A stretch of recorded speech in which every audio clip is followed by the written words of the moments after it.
წყალტუბოში სამკურნალო ტურიზმის განვითარებით ცნობილი საერთაშორისო ტურისტული კომპანიები ინტერესდებიან, რასაც ამ დღეებში რუსეთის ყველაზე მსხვილი ტუროპერატორების ვიზიტიც ადასტურებს, რომელიც ადგილობრივი თვითმმართველობის პირველი პირებისა და წყალტუბოს მუნიციპალიტეტის კულტურისა და ტურიზმის განვითარების ცენტრის წარმომადგენლების ორგანიზებით შედგა.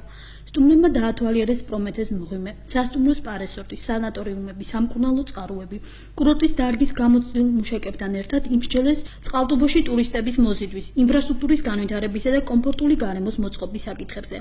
მათი თქმით, წყალტუბოს უნიკალური სამკურნალო წყლები, არაჩვეულებრივად ლამაზი ბუნება, კეთილმოწყობილი სასტუმროები და აბაზანები არის პირობა იმისა, რომ აქ სამკურნალოთა დასასვენებლად წლის ნებისმიერ დროს ჩამოვიდეს მეტი ტურისტი. წყალტუბოში პირველად ვარ. ეს არის უნიკალური კურორტი, სუბტროპიკული კლიმატით. აქ არის კეთილმოწყობილი პარკი, სამკურნალო დაწესებულებები, რომლებიც ძალიან მოგვეწონა.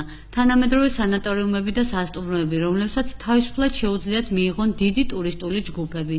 მე ვთვლი, რომ არსებობს რეალური პერსპექტივები ამ მიმართულების განსავითარებლად. ჩვენი მხრიდან ყველაფერს გავაკეთებთ, რათა გაუწიოთ რეკლამა წყალტუბოს.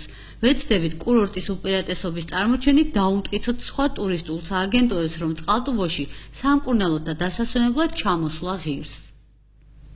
წყალტუბოს როგორც ერთ-ერთი გამორჩეული კურორტის პოპულარიზაციის თემაზე უკვე რამდენიმე თვეა მუშაობს სააგენტო ტურიზმის PR დირექტორი ირინა იუბო. კურორტის ტურისტული პოტენციალის წარმოჩენის მიზნით მან წყალტუბოს რუსულენოვანი საიტით შექმნა. მისივე თქმით, დღევანდელი შეხვედრების შედეგები უახლოეს მომავალში სამკურნალო ტურიზმით დაინტერესებული ვიზიტორების რიცხვზეც დადებითად აისახება. წყალტუბოს ხშირად იყენებენ როგორც შუალედურ პუნქტს საექსკურსიო მარშრუტებისთვის. აქ ჩამოდიან ჯგუფები, ჩერდებიან ერთი დღე და შემდეგ აგრძელებენ გზას. ამით ცოცხლობს ინფრასტრუქტურა, სასტუმროები, რესტორნები. მაგრამ კურორტის პირველადი დანიშნულება ისაა, რომ აქ ჩამოვიდეს ხალხი სამკურნალოდ. ეს არის მთავარი და ამისკენ უნდა ვისწრაფოდეთ. აუცილებელია დავაბრუნოთ ის, რაც პირველად იყო ჩადებული ფუნდამენტში, როცა იქნებოდა კურორტი მე-20 საუკუნის დასაწყისში. ჩვენი ამოცანა იყო ჩამოგვეყვანა აქ აგენტები და გვეჩვენებია, რომ კურორტი სინამდვილეში ცოცხლობს და არსებობს.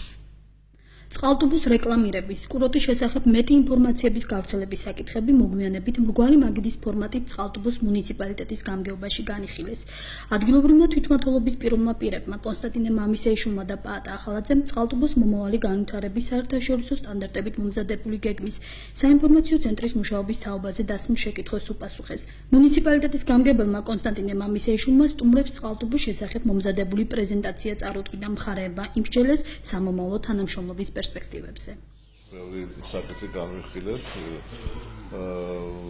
შემდგომში აგვითხეს, რომ კიდევ ჩამოვლენ და უკვე სხვა ტურისტული კომპანიების ხელმძღვანელებსაც ჩამოიყვანენ. თვითონ რუსეთში მეთაურად ჩაბრძანდებიან, იქ გააკეთებენ ჩვენი კურორტის, ჩვენი ქალაქის რეკლამირებას. ასევე ეს რეკლამირება იქნება როგორც ტელევიზიით, ასევე იქნება ინტერნეტით და ვფიქრობ, რომ მომავალში ეს დღევანდელი გადადგმული ნაბიჯები გამოიღებს თავის ნაყოფს. ძალიან საინტერესო შეხვედრა იყო, მინდა ვთქვა. და განსაკუთრებით მომეწონა მე დამოკიდებულება წყალტუბოს მიმართ. ახალგაზრდები უფრო ინფორმატიულად წირი ინფორმაცია ჰქონდათ და ცდილობდნენ, რომ განსაკუთრებულად ბევრი ინფორმაცია მიიღოთ, მაგრამ ხაზი მინდა გაუსვა იმ ადამიანებს, ვინც იცოდა წყალტუბოს ფასი და ვინც ამ წლების განმავლობაში არ იყო აქ ნამყოფი და ენატრებოდა ეს ყველაფერი. ეს პოზიტივი მათ დაინახეს და წაიღეს, ასე ვთქვათ, თავიანთ ქვეყნებში და აუცილებლად ველოდებით საკმაოდ კარგ შედეგს და ველოდებით ბევრ დამსვენებელს წყალტუბოში. ტურიზმის სფეროში არსებული კონკურენტუნარიანი გარემოს გაცნობის, მზარდ ტურისტულ მოთხოვნებზე და ფინანსურ უკუგებაზე, ადგილობრივი მოსახლეობის ცხოვრების გაუმჯობესებაზე ორიენტირებული წინადადებების გარკვევის შემდეგ სტუმრებს სიმბოლური საჩუქრები გადაეცათ.